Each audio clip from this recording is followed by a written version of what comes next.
Assalamualaikum warahmatullahi wabarakatuh.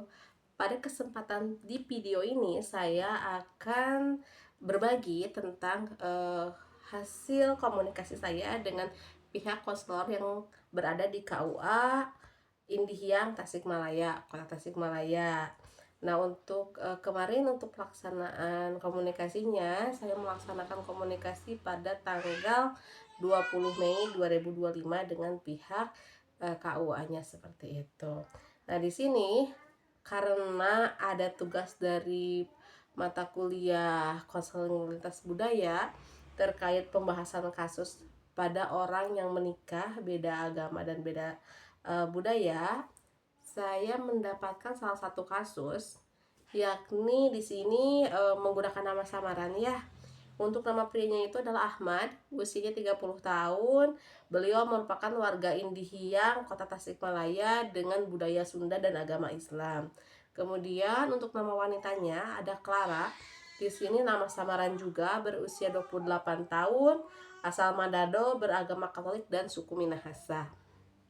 Nah, latar belakang mereka bisa bertemu yakni mereka sudah bertemu dan menjalin hubungan selama 3 tahun di daerah Jakarta.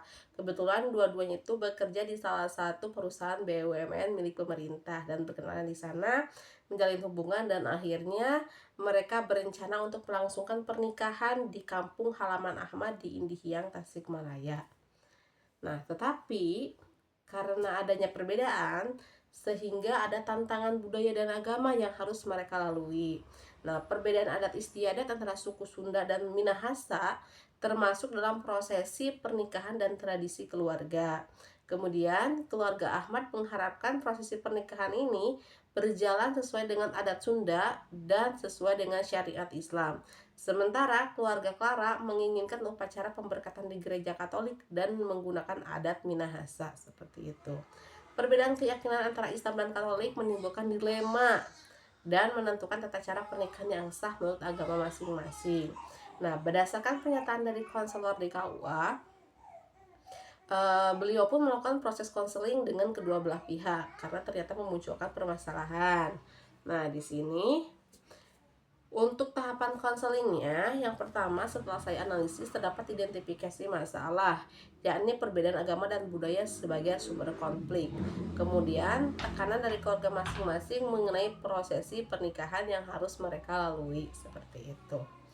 Nah, untuk pendidikan dan pemahaman, pemberian informasi mengenai hukum perkawinan di Indonesia yang mensyaratkan kesamaan agama untuk pencatatan pernikahan di KUA.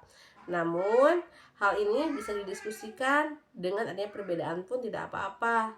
Yang penting adanya toleransi dan kompromi dalam pernikahan beda budaya dan agama tersebut.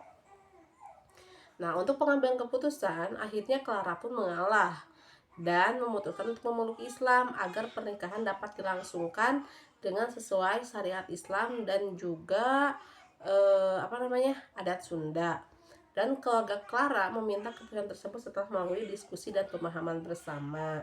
Akhirnya proses di perencanaan pernikahan, prosesi pernikahan dilaksanakan secara Islam di Indihiyang, Kota Tasikmalaya, dan dilakukan di KUA wilayah Indihiyang, Kota Tasikmalaya pada tahun 2022 dengan beberapa elemen budaya Minahasa yang disisipkan dalam resepsi sebagai bentuk penghormatan terhadap budaya Clara yang dilangsungkan di rumahnya Ahmad.